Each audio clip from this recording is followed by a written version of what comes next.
So ayun po na, what's up sa inyo dyan mga guys. So for today's video is ipapakita natin to, yung demon cake, kung paano natin siya ginawa. So ano pang hinintay natin, so let's go. So una, siyempre ganun pa rin yung proseso natin sa paggawa ng cake. Kailangan naka-freezer yung cake, tapos tsaka natin kakaberan natin ng pundan para mas maganda talaga yung pagka-sharp natin sa cake. So nakita nyo naman yung cake natin dyan. So although mahirap talaga pag malaki yung cake pag naka-sharp edge, kasi medyo mapapagod ka dito. Tapos ito na yung second tire, so in-airbrush ko lang siya dyan kasi half white half pink, no? So kaya gumamit ako ng airbrush dyan. Tapos siyempre sumulat mo natin ang happy birthday, tapos yung mermaid natin dyan, ayan. So ito na yung medyo matrabaho na design, kasi nga may design din siya sa baba. Ayan, so marami talagang gagawin mong square dyan na black, no? Kasi yun yung design niya. Buti na lang mayroon kaming cutter na buuhan talaga siya pag-cut. So, mas mabilis siya, di ba? Kung isa-isa yung pagka-cut mo dito is medyo matagal talaga siya. Lalo na pag ganito yung design, no? So, medyo matagal. Medyo mataas yung oras kakainin. What? Anong kakainin? So, ayan. So, pinatong natin.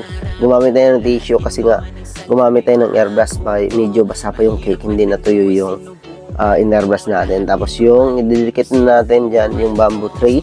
Ayan. So kakapit na yan siya mga like, kasi nga nag-airbrush tayo dyan ng tubig lang yung gamit natin dyan.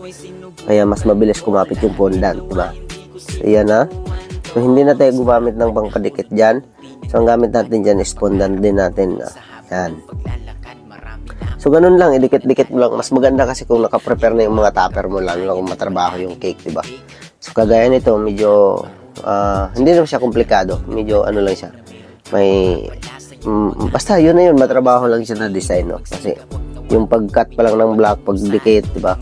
So, ayan. So, nag-airbrush tayo ng dark dyan para sa mga dark pink. Ayan siya, Boss PG, ayan. So, ito na cake mga guys.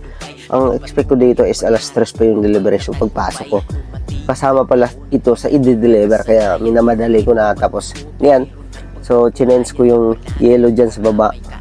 So ito na customer mga guys, hindi niya gusto yung malaki yung sulat, kaya maliit lang yung ginamit natin ng cutter dyan. Ayan. So ayan na yung cake, dilipat natin, di ba nakita niya. So yun lang po mga guys, maraming salamat sa panonood, at siyempre sa mga solid natin na sumusuporta dyan sa Kalaya Vlog. Peace out, God bless you. Bye bye.